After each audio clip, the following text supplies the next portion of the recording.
Hello everyone, and welcome to another one of my web blogs.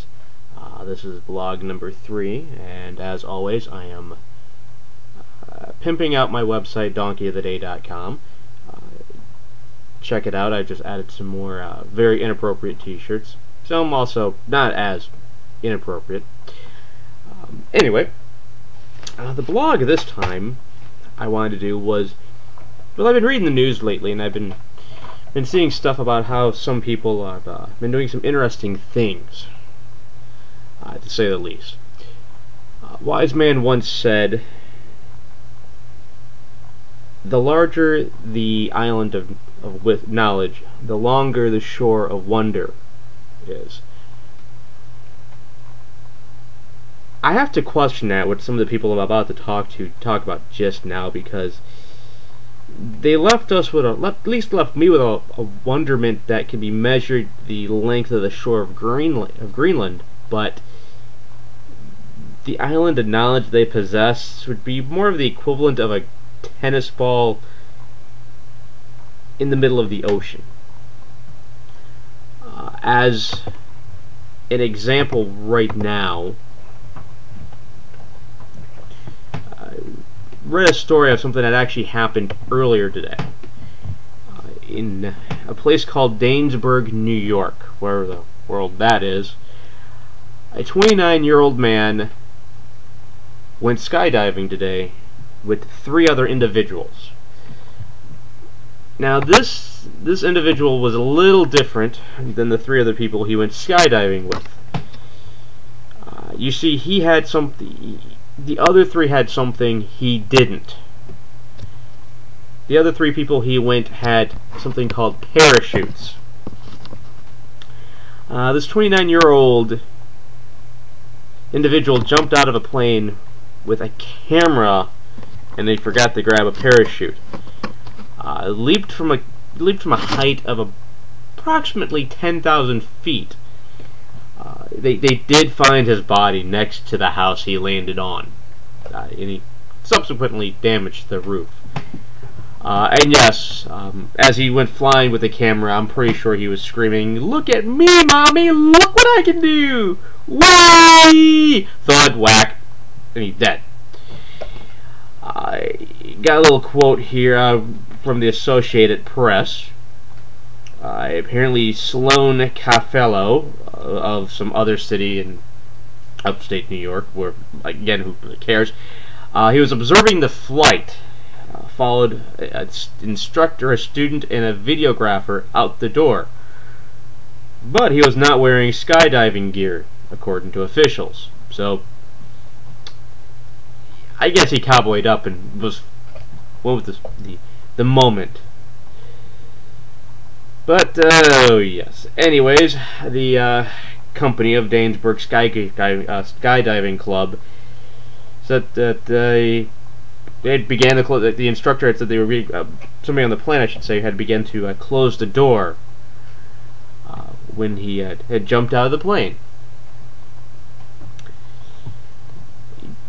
Call me crazy, but there are many things I'd like to do in my life, but jumping out of a plane without a parachute was not on that list. I may have some old-fashioned values, but, you know, I do like to live. Another situation that just happened. This was a good one. In Lebanon, Pennsylvania, rescue workers had to cut apart a portable toilet. Yes, a porta potty had to be cut in order to rescue a man who was stuck inside. A 31-year-old man was stuck inside. He called 911 for help. Police came, and they had found that the man had been drinking. Had a couple of adult beverages and decided to go into a porta potty, stripped down to everything was off, and he immersed himself into the toilet. Again, I know it's Pennsylvania. I know there's not much to do there, but I think there's a little bit more things to occupy your mind than going into a toilet. According to Deputy Fire Commissioner Chris Miller, as he quoted was telling PMT TV, I should say, and I quote, "I have been on the job in one form or fashion for 21 years, and this is the first porta potty rescue I have ever had." Unquote. Police charged the man with public drunkenness and creating a health code violation. Public drunkenness. Gee, you think? They said they had no idea why the man had taken off his clothing and proceeded to get into the toilet. You know, I sometimes have had to go. I've had a case of mud butt, and I've had to go really badly, but I've never had to go that bad. Maybe it's like that old Tiny Toons cartoon where the Donald Duck version kid goes, water go down the hole. Maybe he was checking that out. Who knows? But the story of naked people running around doing creative things, no, it's not done yet. Again, Birmingham, Alabama. Shocker that this is in Alabama, of all places. Motorists had spotted a 30-year-old man standing in the middle of Alabama 79, butt naked. Again, how people want to celebrate, how people want to have a good time, who knows? When the police approached the man, he claimed to be Jesus Christ and George Bush. Don't know whether they meant the latter, the senior or the junior, but he claimed to be the President of the United States. When police proceeded to try to apprehend him, he resisted, and they had to stun him. They had to shoot him 4 times the taser.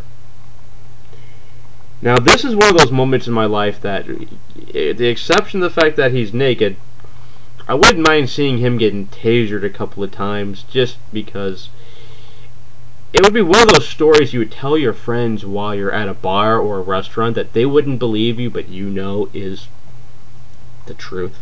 And it's just one of those really funny stories. Again, as the police tasered him, they had to not only handcuff him, but they had to put him in leg irons. Yes, that's gold. That's just entertainment.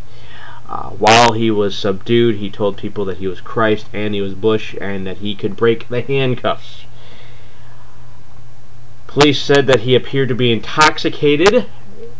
For some reason, that does not shock me. I'm not sure whether he was drinking or he was partaking of something called hippie lettuce.